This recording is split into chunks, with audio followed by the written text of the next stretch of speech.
13 വയസ്സ് മാത്രം പ്രായമുള്ള കുഞ്ഞിനെ അമ്മയുടെ ഒത്താശയോടെ ബലാത്സംഗം ചെയ്തെന്ന് കേസിനുള്ളിൽ പോയ അമ്മയും ആൺ സുഹൃത്തും അതിലിപ്പോൾ അറസ്റ്റിലായിരിക്കുകയാണ്. അമ്മയ്ക്ക് പുറമെ പത്തനംതിട്ട റാന്നി അങ്ങാടി സ്വദേശി ജയ്മോനാണ് അറസ്റ്റിലായിരിക്കുന്നത്. ജയ്മോൻ മുൻപ് ഒരു കൊലപാതക കേസ് ചെയ്ത് അതിലെ പ്രതിയാണ് എന്നാണ് പോലീസ് പറയുന്നത്.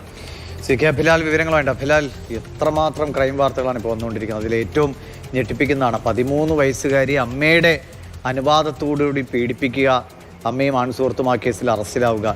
ഇത് എപ്പോൾ സംഭവിച്ചു, എന്താണ് പോലീസ് പറയുന്നത്? ക്രൈം റെക്കോർഡ് പരിശോധിച്ചാൽ പോക്സോ കേസുകൾ ഏറ്റവും കൂടുതൽ റിപ്പോർട്ട് ചെയ്യപ്പെടുന്ന ജില്ലകളിൽ ഒന്നാണ്. അതിലേക്കാണ് മറ്റൊരു കേസ് കൂടി വന്നു ചേർന്നിരിക്കുന്നത്.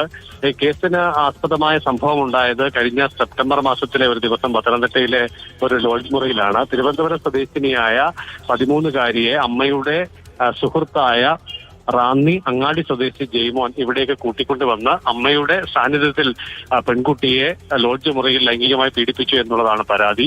CWCക്ക് നൽകിയ വിവരത്തിന്റെ അടിസ്ഥാനത്തിൽ അവിടെ നിന്നുള്ള റിപ്പോർട്ട് അടിസ്ഥാനപ്പെടുത്തി പത്തനംതിട്ട പോലീസാണ് കേസ് രജിസ്റ്റർ ചെയ്തത്.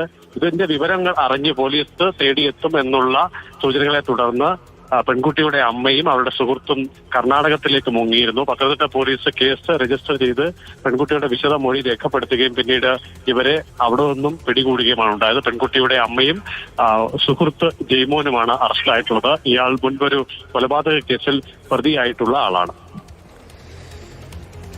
ഇതാണ് സംഭവിച്ച 13 വയസ്സുകാരിയായ മകളെ സ്വന്തം സുഹൃത്തിന് പീഡിപ്പിക്കാൻ വേണ്ടി ഇട്ടുകൊടുത്ത ഒരു അമ്മ. അമ്മ എന്ന വാക്ക് തന്നെ പറയാൻ കഴിയില്ല.